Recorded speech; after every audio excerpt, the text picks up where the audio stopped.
These are African rhythms, passed down to us through ancient spirits. Feel the spirit, a unifying force. Come on, move with the spirit. Stand up, clap your hands. Groove with the rhythms, get down, get off.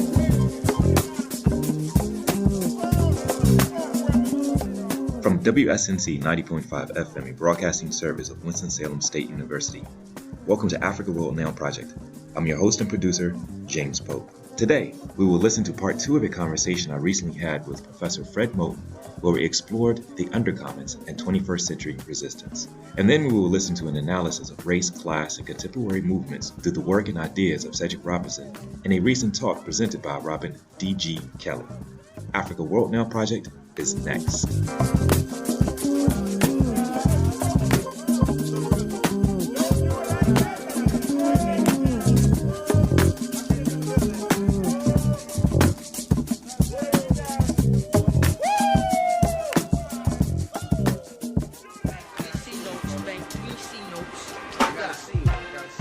How do we map the Black radical tradition? How can we understand its praxis? If we are truly to refashion the world, to make it better, to remake its institutions, to address its systemic inequalities, find justice, seek peace, what language can we use to transmit it once we are able to see it? What are the concepts that it will produce that would allow us to see the world differently? How can we codify the thoughts and practices in an effort to create a new vision of the world while simultaneously resisting the present? What questions do we need to ask that begins to provide insight and foresight to muddle through the man versus human conflict explored in the work of Sylvia Wynter? Today, we will listen to part 2 of the conversation I had with Fred Moten, where we explore the ideas set forth by radical thinkers ranging from anti-colonialists such as Sylvia Wynter and Aimé, Césaire, to scholar activists such as W.E.B. Du Bois and Amiri Baraka. You can catch part 1 of our conversation on our SoundCloud archive. Search Africa World Now Project. Our show was produced today in solidarity with the Native, Indigenous, and Afro-descendant communities at Standing Rock, Venezuela, Corporation Jackson in Jackson, Mississippi, Brazil, the Avalon Village in Detroit, Colombia, Kenya, Palestine, South Africa, and Ghana, and other places who are fighting for the protection of our land for the benefit of all people. Enjoy the program.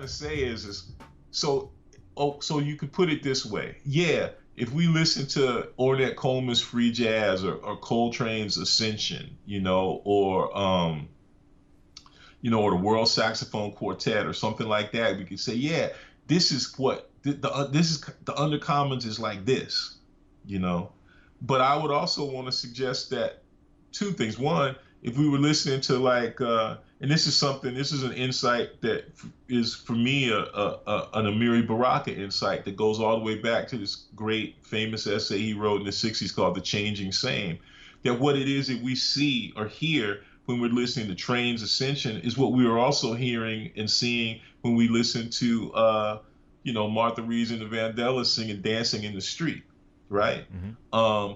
These are things which are common to the making of Black music. And if they're common to these 2 very different forms of music making, that means that when we want to study that commonness, we don't constrain ourselves to this or that genre. Free jazz is a place where this happens, but R&B and hip hop, these are also places where this thing happens all the time. And that's what brings me back to this whole question of, well, it's the social activity that we're engaged, that we're interested in, not the artwork, but the social activity from which the artwork emerges and back into which the artwork disappears. And for me, so if I was going to say, okay, if somebody said, well, what do you mean when you talk about the Undercommons? Are you talking about like training them, on the Love Supreme or the Supreme singing, Come See About Me? And I would actually say that maybe the clearest analogy, if you wanted to put it that way, would be, some stuff that shows up in a Richard Pryor record, when he's talking about the After Hours Club and people playing craps, or, the interactions between, you know, Bertha, the prostitute, and the lady who brings her a fish sandwich, and how they interact with the folks who are playing craps, and how the folks all interact when the two cops come in to regulate their activity. That it's really, if I think about the Undercommons these days, I tend to think about it more in terms of what it is that Richard Pryor is talking about and referring to in his performances, than I even think about it in terms of the music, where what he's talking about is not people who in the first instance are doing something like what we would call making art. He's interested in, but one way to think about it is he makes art out of his remembrance of that common social activity. And so in some ways, those would be the places where the analogy shows up, if you want to think about it that way, in the most, in the clearest, most clearly. I mean, I think the two great sociologists of the 20th century are W.E.B. Du Bois and Richard Pryor. So. which was very well put, because we don't often think about think about that. I mean, and when and again, I mean, breaking these particular modes, in understanding the everyday practices and thinking of people, but specifically people of African descent here in the United States, but also across the world, becomes important. What are some of the relationships between other cultural expressions that the Undercommons can probably find? You mentioned Palestine earlier in the conversation, and you mentioned, kind of that expression. I think you were talking about architecture and how that is expressed through, certain forms. Are there other cultural expressions that can relate? I mean, well, I should say, one way to answer that question is to go back and say it's not right to talk about the two great sociologists, because there's a third who might be greater than both of them, and that's Zora Neale Hurston. And one way to think about her work as both a novelist and as a so-called folklorist, and I'm thinking about, Their Eyes Are Watching God, which I think is without question the greatest novel, in our tradition, at least in my, not so humble opinion. But if you think about a book like Mules and Men, or you think about, Tell My Horse, the work she did in Haiti, what she's doing in that work is saying, look, there's some things that were going on in Eatonville, Florida, that I wanted to learn how to study. And in a way, it required a certain detachment. My capacity to study these things with the intensity that they deserved was in some sense a function of my distance from those things, and my filtering those things through a set of concepts and ideas that I learned at Columbia University. But when I went back, I was able to really situate myself in these places and to study those places and to think through what it meant to study those folks in those places and what they were doing and how they were thinking. And in doing that, I began to understand, I think she would say, the deep connection between what it is that people were doing in Eatonville, Florida, and what it is that people were doing in Haiti, And obviously that's within the general framework of a kind of Afro-diasporic frame that is obviously structured by the Middle Passage. But but there are also places, forms of Afro-diasporic activity that are not necessarily structured by that are not necessarily filtered through the experience of the Middle Passage, though everything in the history of the world since the Middle Passage is structured by the Middle Passage.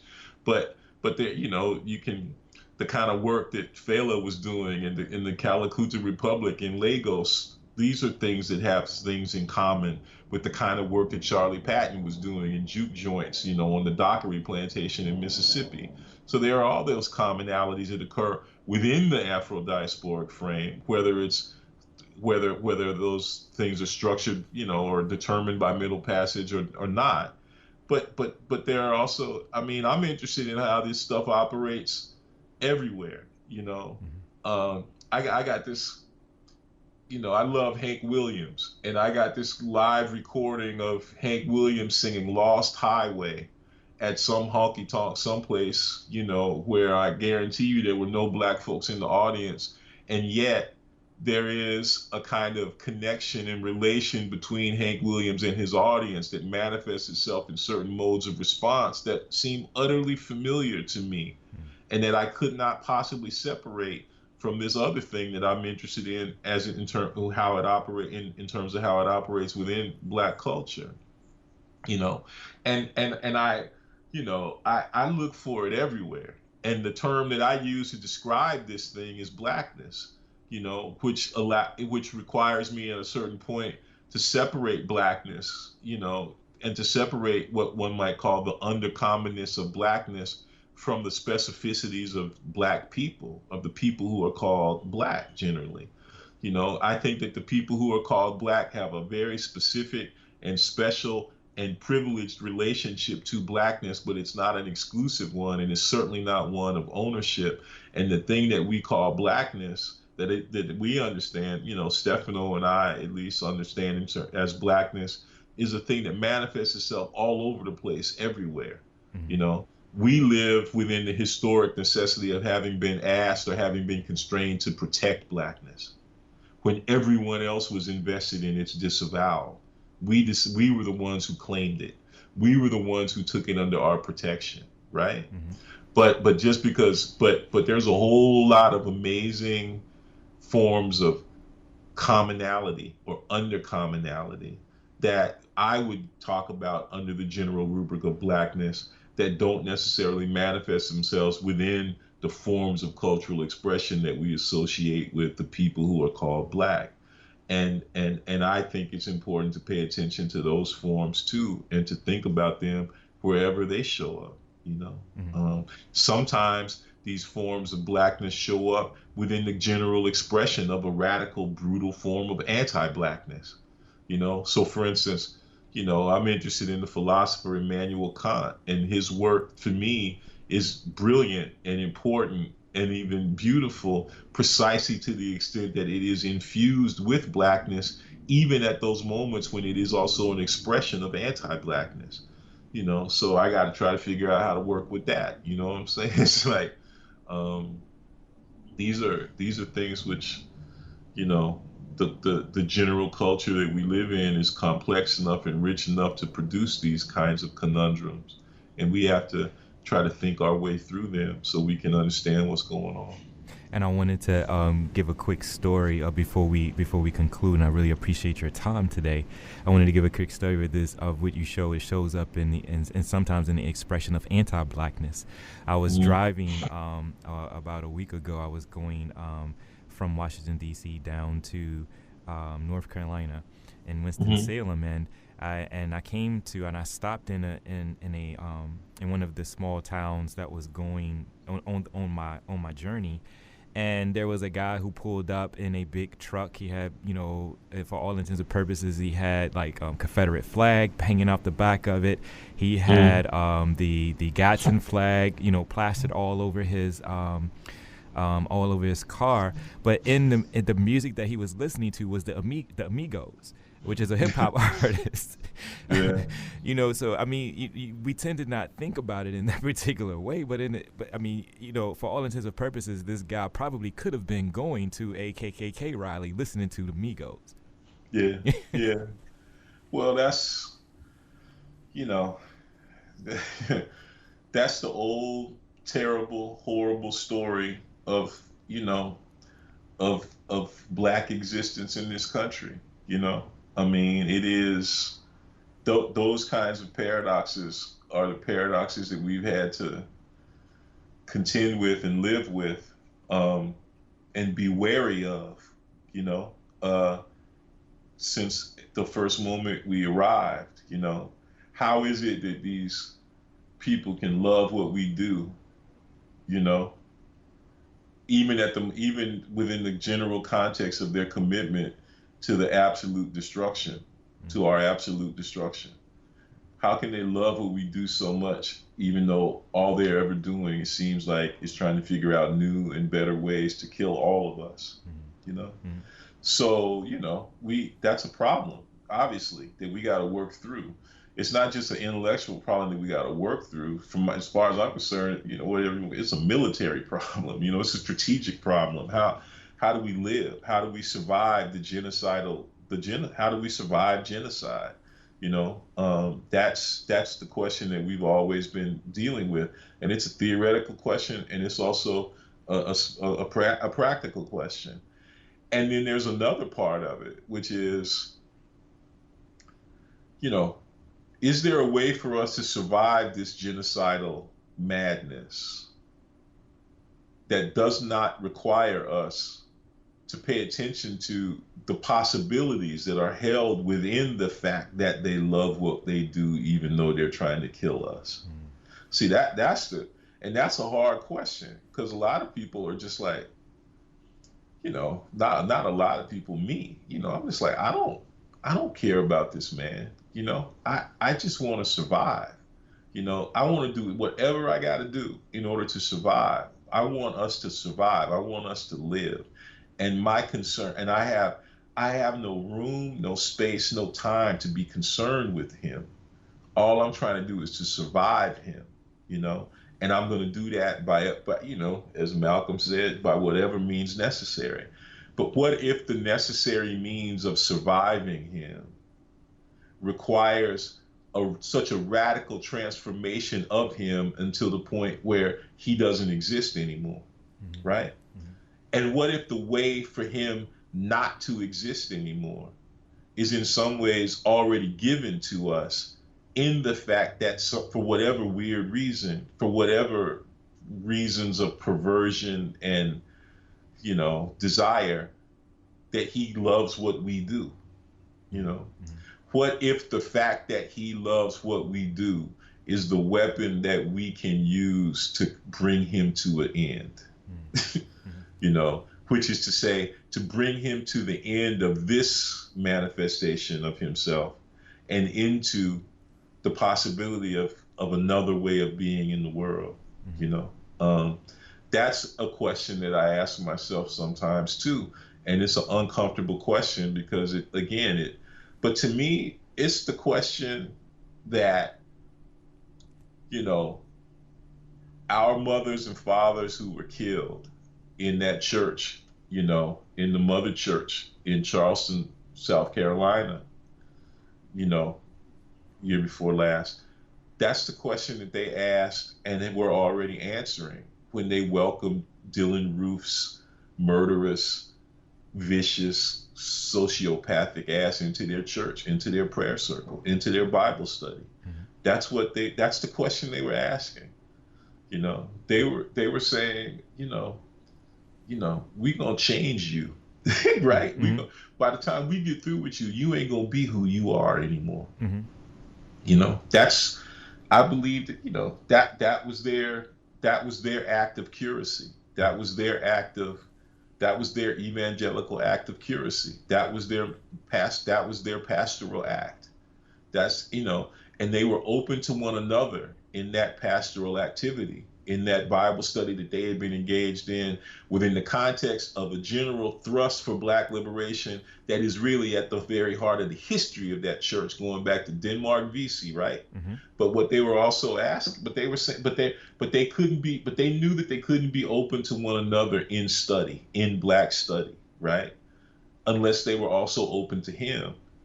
But they also knew that their openness to him manifested itself as struggle, and as a struggle which was really committed to the fact that the idea was that they were operating under was, he gonna come in here, but he ain't leaving, right? Who he was when he came in here, he won't be when he leaves. Now one way or the other. Now and they were warriors, they were soldiers, and we lost them, right? In that battle that they were fighting. That's the war we fight. It's a war that manifests in the way we fight, the way we engage in this warfare. Our primary modality of our primary mode of weaponry, our primary strategy, our primary tactic is care, right? And they were soldiers, and we lost them. He killed them, and that was an act of war, of genocidal warfare on his part. But they were engaged in war too. And even the families who forgave his ass, okay, they're soldiers too. You know, I mean, I truly believe that, and it might sound crazy, and I've probably been talking too much, so I should probably stop because I'm saying crazy, incoherent things now. But No. I believe that. You know, I truly do. I don't know if I got the best way of talking about it, and it might not make sense to everybody, and I got to try to figure out a way to make it make better sense and to say it in a more clear way. But I believe that. Well. Actually, in actuality, interestingly enough, I mean, we're thinking through this together, and for me, it seems, it talks of, you mentioned that place beyond. It seems like, they had to have an understanding of what it looks like beyond this struggle for them to see this, for them to engage in that act, that radical act of, like, this person is going to come here, but they're not going to leave the same. There has to. Yeah, they understood it. They understood it because they were living it. Because they had already lived it. They lived it. They had already had their experience of going into church and leaving not the same. Mm-hmm. That's how they knew that could happen, because it had already happened to them. Mm-hmm. And look, I'm not a religious person in the way that those folks were. I don't believe in God in the way that they believed in God.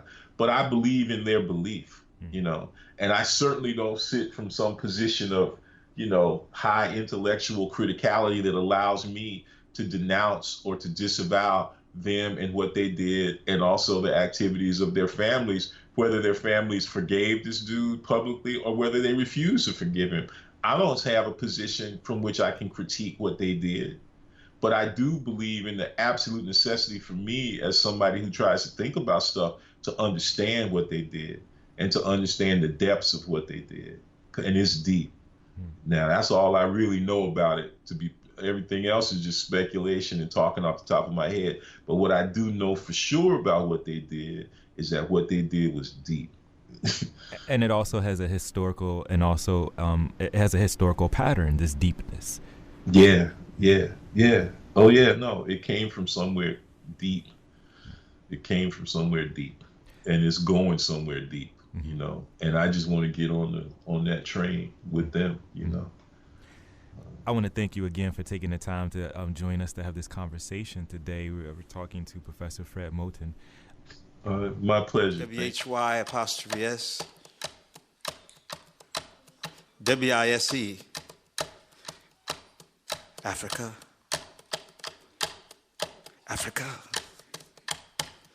Africa.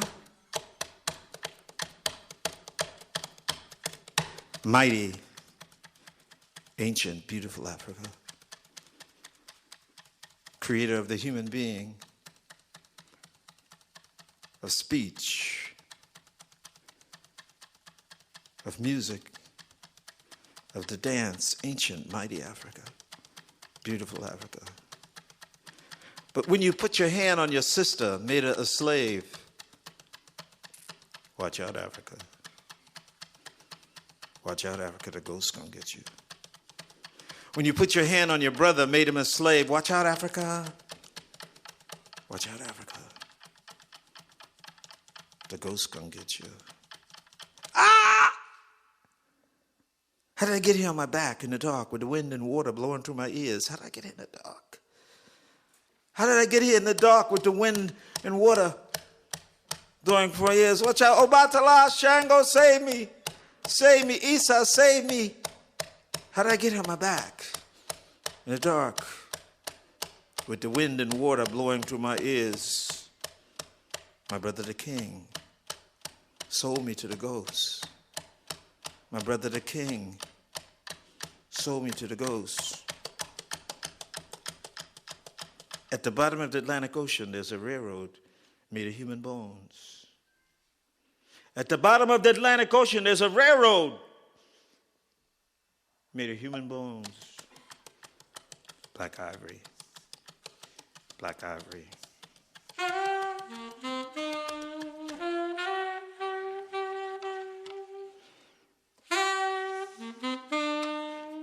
Wise one.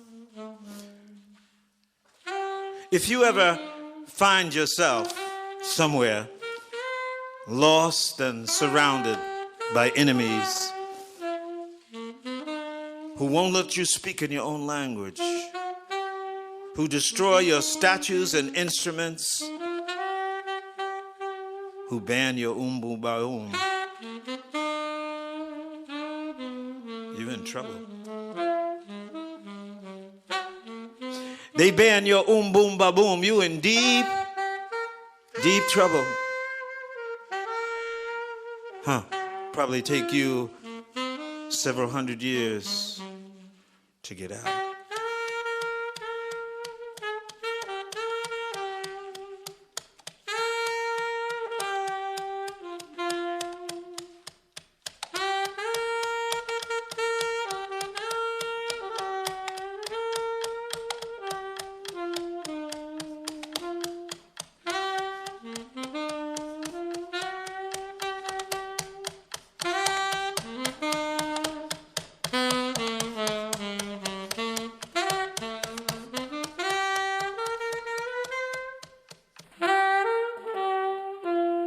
At the bottom of the Atlantic Ocean, there's a railroad made of human bones.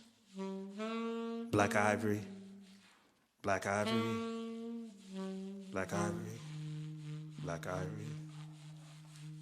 Thank you. Steve Rob Brown.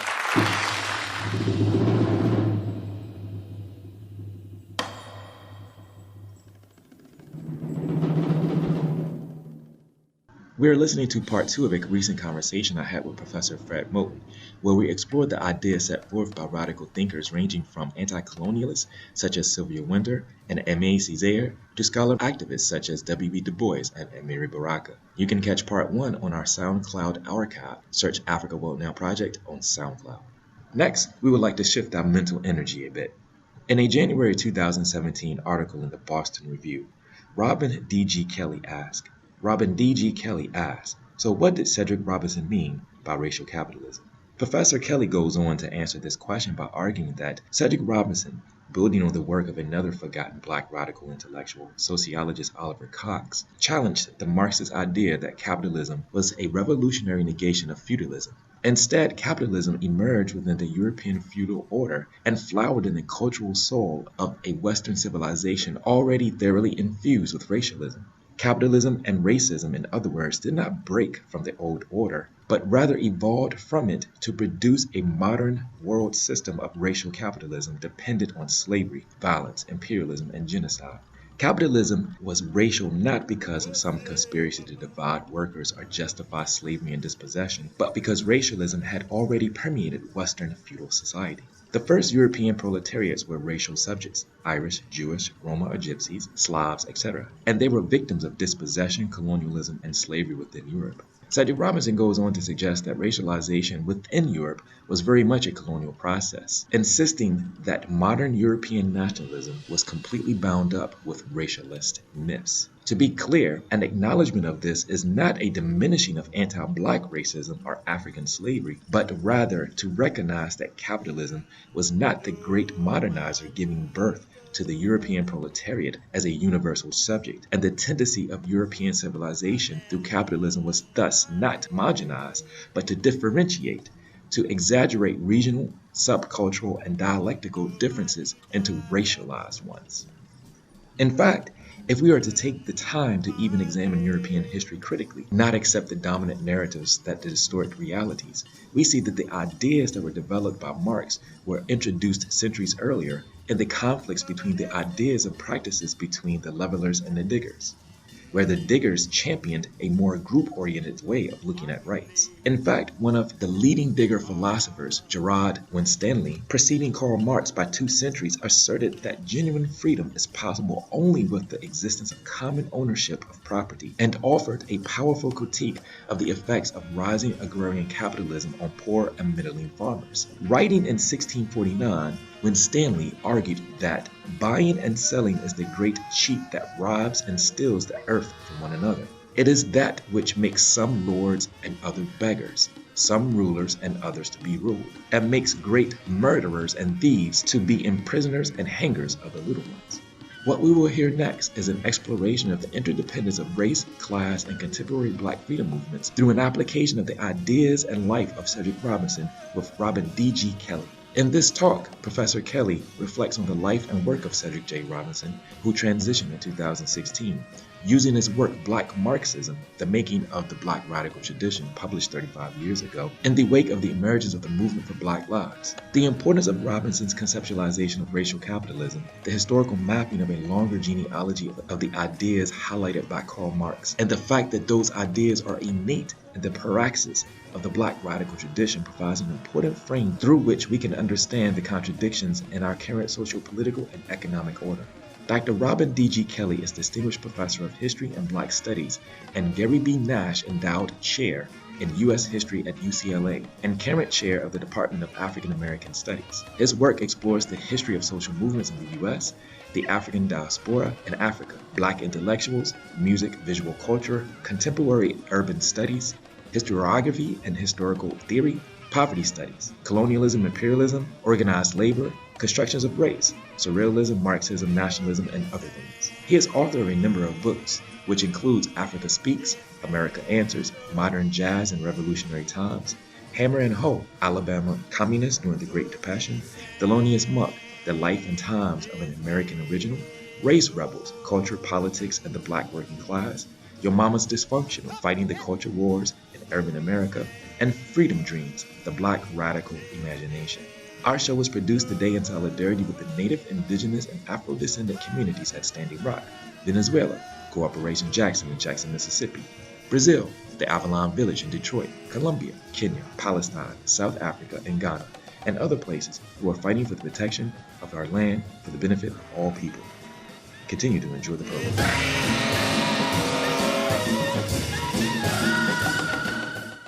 I'm glad to talk about dynamics of race and class. This is something I've been wrestling with my whole adult life. Certainly my book, Hammer and Hoe, really tried to struggle with this question.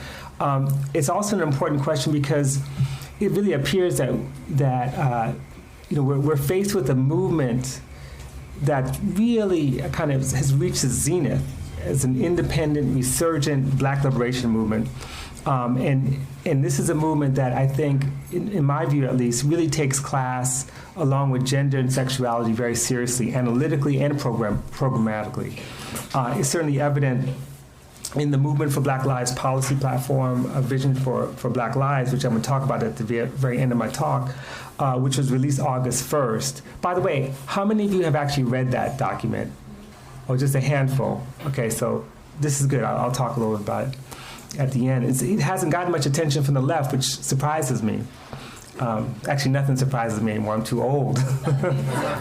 But my thoughts were actually profoundly shaped by the passing of my mentor, Cedric Robinson, in June this year. And he was my mentor.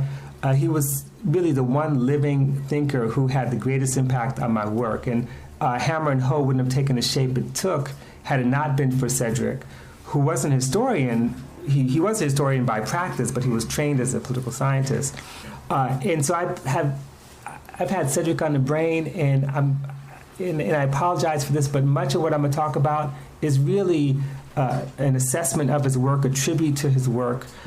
It's important to talk about Cedric Robinson here in this space because he grew up in a house at 3020 Adeline, in Oakland. He's a Bayer. He went to UC Berkeley. I'm going to tell that story a little bit.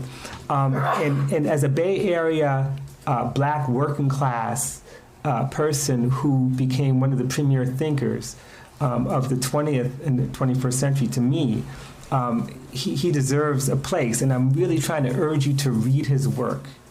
You may not like it all, but read it. So I think he offers a radical perspective that's critical of Marxism in many ways that might actually help us grasp the significance of the movement for Black lives, its place in this longer tradition of Black radicalism, and specifically his critique of racial capitalism is something that has been picked up by a lot of activists. You see that term all the time, a term that's currently popular, but not everyone has a clear understanding of what he meant by that.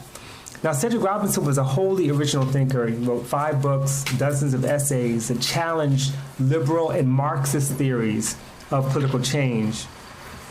He also, his work also exposed the racial character of capitalism and unearthed a Black radical tradition and in doing so, examine that tradition's social, political, cultural, and intellectual bases. I won't tell you how, he was on my dissertation committee. Again, I won't talk about that. I had some stuff to say, but I'm going to cut that out. But amazingly, academia and even among the left, very few people heard of him or even understood him. I was on someone's radio show recently after he died, and there was this assumption that Cedric was a Marxist. And he wasn't a Marxist. Most people think he's a Marxist. He thought dialectically. But he also had an independent way of thinking that I want to share with you today. It was critical of Marxism, but still within the tradition of historical materialism. So he threw down the gauntlet before the altar of social sciences. He challenged Black studies, to embrace its radical mission. He was born in Oakland, as I said, November 5th, 1940. As a child, you guys see his picture. It's cute. He was born Cedric James Hill. Okay, his mother, Clara Whiteside, his father, Frederick Hill, was a local nightclub owner in the Bay Area, 20 years older than Clara. I mention this because his mother was a single mother. Frederick was married. He came from deep poverty, and I think this needs to be acknowledged. His name, Robinson, comes from his stepfather, Dwight Robinson, whom she marries later and then gets divorced. And like a lot of working class families, he was raised by an extended family. He spent considerable time with his grandparents. That's, by the way, his mother and his grandfather, Winston Cap Whiteside. So his grandparents were Cecilia Whiteside and Winston Whiteside, or known as Cap. And they had a house, as I said, on Adeline Street. And he grew very close to Cap. And if you look at his first book, it's dedicated to his grandfather. He consistently identified his grandfather as the most important influence, intellectual influence on his life and on his political outlook. This is significant because if you go to Wikipedia and put Cedric Robinson's name, not Cedric the Entertainer, but you put his name in, it's going to say Winston Whiteside is one of his influences, but there's no link. It's the only name that has no link because he's just the grandfather. But he's not just that. In fact, he was born in 1894 in Mobile, Alabama. He really embodied the personal dignity, the discipline, the quiet intelligence, the spiritual grounding, the courage and commitment to family and community that really characterized what Cedric called the Black radical tradition. He had very little formal education. He basically worked his whole life as a porter or a janitor. There were Seventh-day Adventists. But he owned his home. He owned his home in Oakland. He was very, very well respected in his community. And unlike a lot of Black residents in West Oakland who came up during the Second World War, he came in the 1920s. And he came fleeing for his life. And I got to tell this story because that Cecilia, his new wife at the time, was working at the Hotel Battle, very famous hotel in Mobile, and was sexually assaulted by her boss. She was a domestic worker.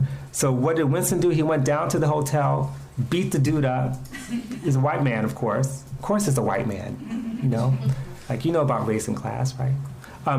And gender. So beat the man up and then hung him on a hook in a freezer, right? I mean, he was still living. He didn't kill him. And then he had to leave because and that's how he ends up in Oakland. And then he sent for Cecilia and the family and all that other stuff. So I won't go into all that, but Cedric himself was a product of the Second Great Migration, of being born, not a product, but he lived through, rather. He kind of grew up as a small child during the Second Great Migration. He attended public schools. And again, public schools. We need to have a conversation about public schools at some point. But he went to public school, like I did, like many of us did, when public schools were places where you could learn something, not just be incarcerated. But he went there, and he took pride in his teachers, many of whom were Black men and women who had advanced degrees but could not break the color bar. He eventually used his mother's address to go to Berkeley High. And he was there, at Berkeley High when Berkeley had a reputation for academic excellence, for political radicalism, and for racism. Okay. In the 1950s, black students at Berkeley were often steered away from college prep courses toward metal shop, toward trade activities, and there's a kind of unspoken color bar separated student activities. It's no different from schools today in some respects. So consequently, Cedric received no assistance or direction from his high school counselors with his college admissions process. So for him, he thought that the way you go to college is you just show up on the day of registration and you kind of stand in line and you sign up and you start taking classes. So he shows up at UC Berkeley and he's standing in the registration line and he just happens to be standing behind Shyamala Gopalan. Now if you know who that's Kamala Harris's mother. So he's standing, so they're meeting for the first time. So he's standing there like, I'm just gonna sign up. So she already has a scholarship because she's coming to do graduate work from India in medicine and public health. And so he gets there, and the guy, the registrar, assumes that because he follows her, he must, and because he's so dark, he must be an African. So he asks, okay, well, sure, you sign up. What's your name? Cedric Robinson. Whoops. Okay. There. And he says, well, is your country paying for this? Like paying the fees? And he says, well, I don't think so. I don't think my country's paying for the fees. So he ends up getting accepted and taking classes, and he ends up having to work like everyone else. He washed dishes at Bear's Lair. He cleaned hotel rooms. During the summer, he worked in the cannery overseeing titration. He stole time whenever he could to read. He majored in social anthropology. He didn't get very good grades, mostly B's and C's, because he was organizing. He and J. Herman Blake, who was a sociology student, and a doctoral student, and a future university administrator who actually ghostwrote Huey P. Newton's memoir, Revolutionary Suicide. They were the principal leaders of the NAACP, okay? And as activists in the NAACP, they did work that you don't always associate with the NAACP. So, for example, they worked with the Fair Play for Cuba Committee to bring Robert Williams to speak at Berkeley High's Little Theater. And Williams, you should know who Robert Williams is, but if you don't, he wrote a book called Negroes with Guns. He organized armed self-defense in Monroe, North Carolina. He eventually had to flee the United States. He lives in exile in Cuba, then in China, and then Tanzania, tries to go to Tanzania and ends up coming back. But ultimately, Williams comes to prominence and he ends up being suspended from the NAACP for advocating armed self-defense. And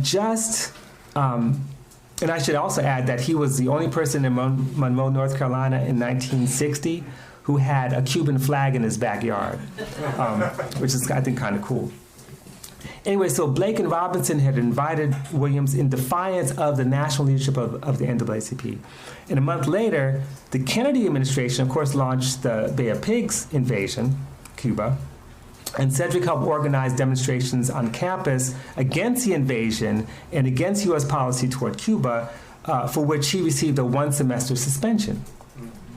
And the University of California prohibited protests on campus without official approval of 48 hours notice. So you have to give 48 hours notice before you can organize a protest.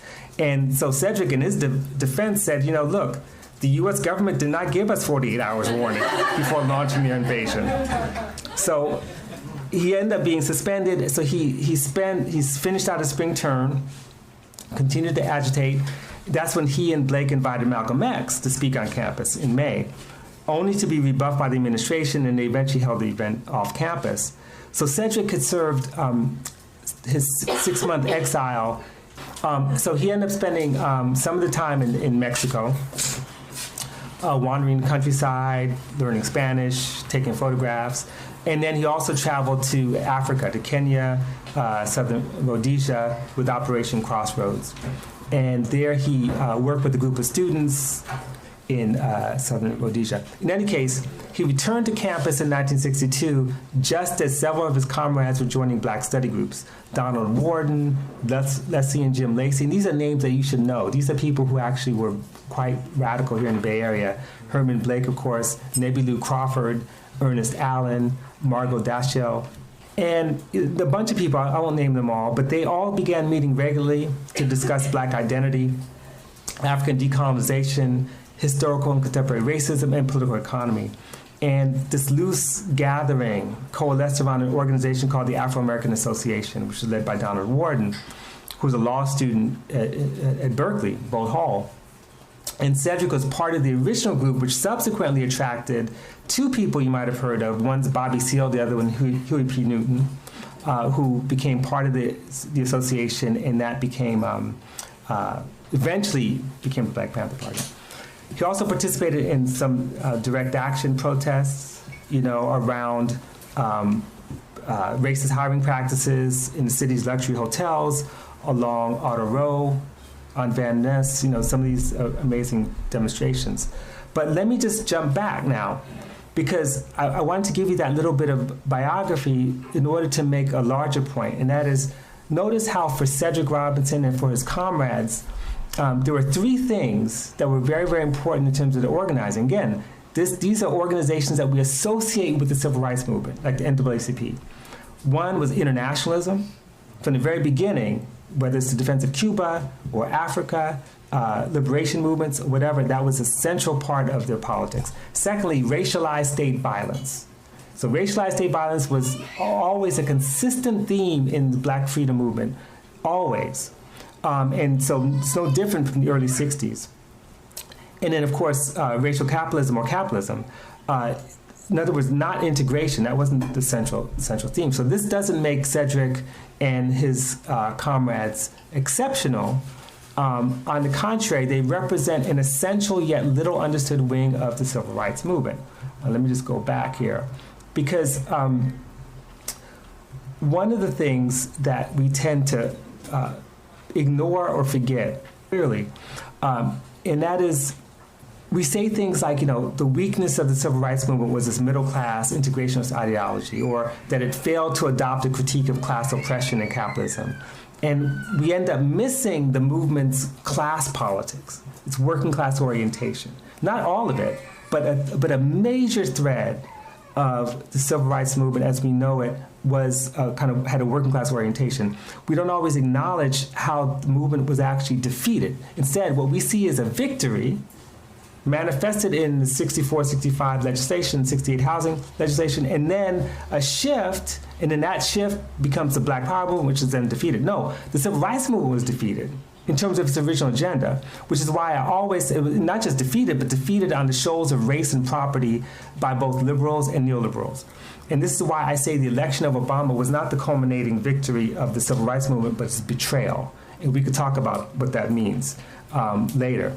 So let's go back to 1963, to the March on Washington. At its core, it was about economic justice. The principal organizers had roots in socialist and labor movements, Barrett Rustin, A. Philip Randolph, and as you know from the speech, Randolph's speech, which is not always cited, he says, we have no future in a society in which 6 million Black and white people are unemployed and millions more live in poverty, nor is the goal of our civil rights revolution merely the passage of civil rights legislation. Yes, we want all public accommodations open to all citizens, but those accommodations will mean little to those who cannot afford to use them. Yes, we want a Fair Employment Practice Act, but what good will it do if profit-geared automation destroys the jobs of millions of workers, Black and white?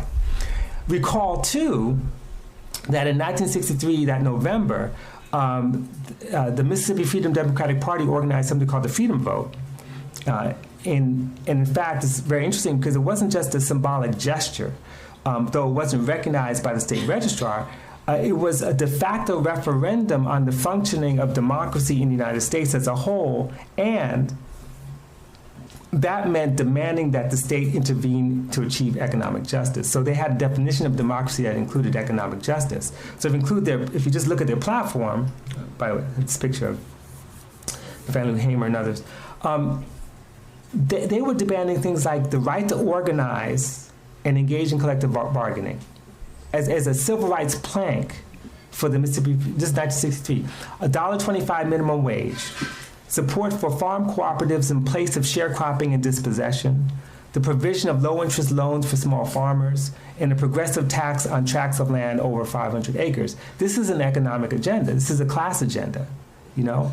But it's not the story that we always get.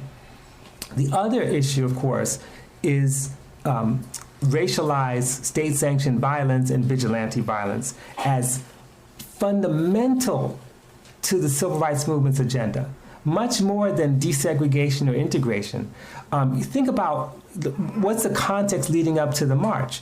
The context was Birmingham, Alabama in 1963, water hoses and police violence, right? The context is the murders of Herbert Lee and Medgar Evers in Mississippi, attacks on the voter registration campaign. And notice that August 28th, the day of the march in 1963 in DC, was also the 8th anniversary of Emmett Till's murder. So what happened to this vision of economic justice and ending state and vigilante violence? Well, one, a lot of the big groups like the Southern Christian Leadership Conference, the Congress on Racial Equality, and the NAACP and the Urban League threw their energies almost entirely behind passing the watered-down Civil Rights Bill. And this is what Randolph sort of warned against, and supporting the Voting Rights Bill under President Johnson. In other words, focusing on influencing the Democratic Party. Second, the labor movement, even though, and I heard that the UAW did give money to community organizers in Baltimore, but the labor movement betrayed the coalition's racial justice agenda. So rank and file white members worried that the elimination of racial barriers to equal wages, access to skilled jobs, unfettered access to housing would threaten their privilege. And then third, Randolph and other leaders deliberately excluded black women's organizations from playing any significant role in the movement. And this really weakened the coalition because a lot of activists, black women activists like Pauline Murray, Anna Hedgeman, Dorothy Robinson, Dorothy Height, had already been committed to linking labor and economic justice to questions of racial and gender equity. So it didn't mean the end of the movement's radical agenda. It just meant that it took on other forms. So the Mississippi Freedom Democratic Party, we often end that story in 1964. So 64, once they're betrayed by the Democratic Party, that's the end of it. But actually, they continue to organize, and I'm not going to read this, but this is their plan in 68. Like, that's what the position they were taking. There was no one in the Democratic Party was taking these positions at the time. So economic justice, self-defense, protection from state and vigilante violence, racial and sexual violence, these were the key issues taken up by a lot of the groups that come out of that movement. The National Welfare Rights Organization, the Poor People's Campaign, the League of Revolutionary Black Workers, the Black Workers Congress, the Young Lords, the Black Panthers, the Combahee River Collective. Instead of seeing them as some kind of fundamental break, in some ways they grow out of that initial agenda, continue to maintain that initial agenda and expand on it, okay? So to go back to Cedric, after 63, he graduates from Berkeley. He takes a job in the Alameda County Probation Department and continues to be active in the Bay Area. But even more than that, by working in probation, he ends up coming into direct contact with the kind of kids he grew up with in Oakland. Kids with limited education and few skills who are forced to navigate this racist labor market. But before he could compete, his training in probation, he's drafted, assigned to the Officers Candidate School in Oklahoma. And ironically, because of his earlier activism, it saved him from being deployed to Vietnam. Now, how's that? Well, the military held up his security clearance almost for a whole year plus because of his political history, and he had a close friendship with fellow Berkeley student Douglas Wachter, who was a prominent member of the Communist Party and had been subpoenaed by HUAC. And after his security clearance was finally resolved, his tour of duty was pretty much up, and he wasn't going to renew. He was discharged, went back to his job in the Alameda Probation Department, and he helped train a new employee, named Elizabeth Peters, who he marries, and we know as Elizabeth Robinson. And she's a product of a middle-class Lebanese-American family. She also went to Berkeley, graduated with a degree in criminology. So they're both working in the system under the California Youth Authority. Eventually, as you can imagine, they're working out some kind of language of restorative justice in 1964, 65, 66. They've embraced a kind of effective transactional methods to reach young people. But then with the rise of the Black Panthers, the anti-war movement, radical prison organizing, urban rebellions, they realized that there's no pathway to liberation in the criminal justice system, no way of having real reform. So they leave, and Cedric ends up going to San Francisco State University to pursue a master's degree in political science in 67, which is interesting because if you know the history, that's like right before, on the eve of the Third World Liberation Front's fight for ethnic studies. He taught at San Francisco City College, and before he completed his thesis, he ended up being recruited by Stanford University's political science department to the PhD program because they're looking for Negroes. You know, and here's an articulate, smart one, right? Say they find him, they recruit him, and they offer him a full ride, but then the first thing he says to them, he says, look, I'm willing to come there, but you've got to understand that I'm going to challenge the entire premise of your discipline.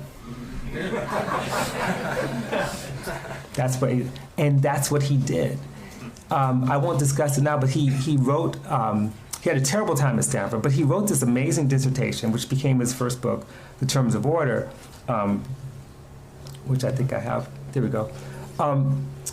And his dissertation called Leadership, a Mythic Paradigm. He finished it in 1969, but they didn't accept it till 1974. And the only reason they accepted it because he threatened to sue them. I mean, literally. And so, you know, it's no wonder because the thesis demolished the Western presumption that mass movements reflect social order and are maintained and rationalized by the authority of leadership. So challenging the conceits of liberal and Marxist theories of political change, Robinson argued that leadership, the idea that effective social action is determined by a leader who is separate from or above the masses of people, and political order are essentially fictions, that even Western anarchist traditions couldn't even shake those fictions. He presented examples from Siberia, Switzerland, the French countryside, and especially Southern Africa for examples of radical democracy in order to break with the Eurocentric model of Greco-Roman diffusion. And he told an interviewer nearly 3 decades later that one of the main contributions of the Terms of Order and also Black Marxism was to identify in African traditions a commitment to, quote, a social order in which no voice was greater than another. And at the core of this democratic culture was a moral philosophy that values our historical and immediate interdependence, our relations with each other, with ancestors, with future generations, with life itself. So as they awaited Sanford's decision about accepting his dissertation, he ended up getting a job teaching at political science at University of Michigan. And he was there in 71 to 73. And while he was there, he invited C.L.I. James to speak. Walter Rodney came to speak in Michigan. His job was a product of student struggles waged by the Black Action Movement, which made his position possible. And in 73, he took a tenure-track job at Binghamton, where he was there with Emanuel Wallerstein in the Brodel Center. In fact, Cedric was one of the unnamed influences in the formation of the Brodel Center, but he doesn't ever get credit for it. And it was there, traversing the worlds of Black studies, historical sociology, and world systems theory, that he developed the seeds for Black Marxism. That's it for Africa World Now Project for this week. I would like to thank you for joining us today and look forward to spending time with you next week. We can be reached through all your regular social media platforms, email africaworldnowproject@gmail.com, or follow us on Twitter at AFWRLDNWPRJ. I'm your host and producer, James Pope. The Africa World Now Project Collective consists of international media journalist, executive producer, and human rights activist, Mwiza Muntali, Africa World Now Project media correspondent, Funda Ngunda, senior researcher and content contributor, Dr. Tasneem Siddiqui, technology advisor is Byron Gray of Grayworks Technology, and creative director is Judah Pope. Africa World Now Project is heard every Wednesday at 7 p.m. on WSNC, NPR affiliate and broadcast service of Winston-Salem State University. Shows are archived weekly on SoundCloud. Search Africa World Now Project. Until next week, be safe, be be peaceful, and above all, be intelligent.